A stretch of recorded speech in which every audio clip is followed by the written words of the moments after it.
Classification. Unbiased. Okay? Ano yung classification ng measurement for band scale? Una, meron tayong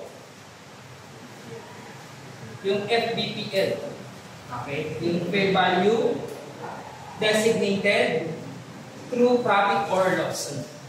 Fair value through profit or loss. Anong kamukha nito? Yung sa investment. Okay? Yan yun. Napang isa. Kapag, ito designated. Ito not designated. Okay? Ito designated. Kapag daw not designated, eh baka ang tinutukoy niyan in amortized cost. Or AC. Okay? Okay? Pag silent ang problem, eto ang gagawin. Pag na-identify niya kung FBPL or amortized cost or not designated, edi sundin mo kung ano yung sinasabing problem. Okay? Kaya pag silent, eto ang ginagamit. Okay? Hindi sinabi kung ang gagamitin mo ay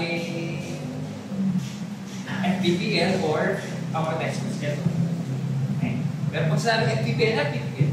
Okay? Pag sinabi not designated or amortized cost, eto gagawin. Okay? Okay? Ano ang kanyang initial measure? Shortcut ko na. Ano ang kanyang initial measure? Si FBPL, siya ay fair value. Okay, tama ba? Tama ba? Fair value daw. Okay? Paano pag not designated? Fair value minus transaction cost or bond issue cost. Okay? Kay FBPL, ang transaction cost or bond issue cost ay expense immediately. Okay? Kaya hindi nare-recognize ko. Dito, kinakapitalize or binabawas pala. Okay? Dito hindi. Ang PC or ang bond issue cost ay binabawas dito. Dito, expense. Expense immediately. Okay? Okay. I-table nga na. Table format. Subsequent measure. Ano ang kanyang subsequent measure? Yan, pakikita. Dito daw, fair value pa din. Okay? Fair value. Kung anong fair value niya at the beginning versus at the end. Okay? Subsequent. Dito. Amortized. Using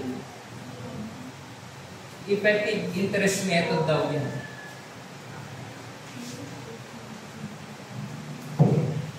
Na nasa chapter 6. Okay. Compare nila natin. Ano pa? What if? Ano mangyayari dun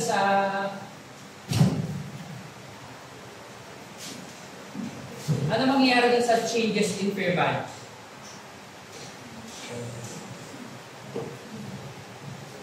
Dito, kunwari ito, 100. Ito 100, naging 200 yung fair value. Meron ka loss, tama ba? 100 yung utang mo sa initial measurement, naging 200. Eh di kasi meron kang loss. Loss yan. Kasi utang nila yun. Saan mo daw i-record kung may changes in fair value ang iyong liability sa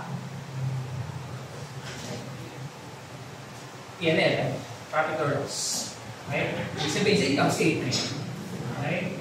Dito, wala. Okay? Wala. Hindi ka mag-record. Okay? Yung transaction cost or BIC. Ito, expense. Immediately. Agad-agad daw. Ano? Boom. Haraka-haraka. Diba? Okay. Ito, capitalize. Or less.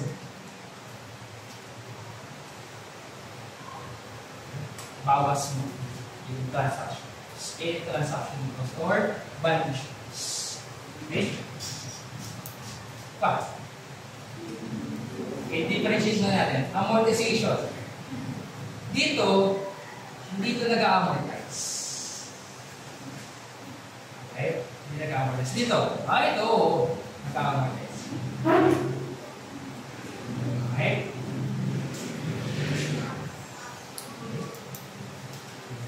Sina-shortcut ko na para sa inyo. Ang konti.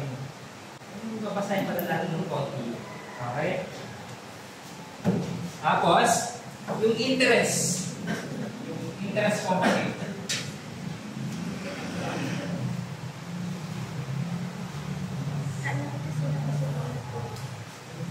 Interest computation. Ano gagamitin mo? Kapag FBPL, nominal. Nominal.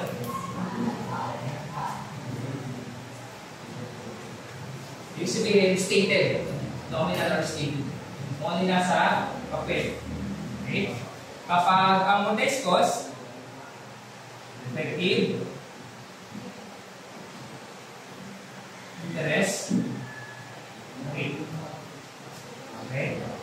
Pero, ako dito ha, baka malito kayo sa ibang problem. Sir, paano po na malalaman kung effective or nominal? Kung nag-iisa lang naman yung rate, at amortized cost yung gagamitin nyo na for classification ng bonds payable, yung stated rate niya or nominal rate, iisa na yun. Kung isang rate lang ang given sa problem. For example, 12%. Magkano po pa ba ng iba? Ibig sabihin, ito na yung effective interest. Okay? Pero kung naka-identify, for example, 14%, ang stated rate 12%. 14%, ang kanyang effective interest. Kung amortized cost ito ang gagawin. Itong FBPL, ito. Okay. Pero kung yan lang, automatic, ang thinking mo dyan, ang presumption mo dyan, yung stated rate, yun na rin yung kanyang effective interest. Okay? Pagkali dito. Pero in theory, ito ang ginagamit. Kapag nagpupumpit ka ng interest, kapag FBPL, nominal rate, ginagamit. Okay. Dito yung effective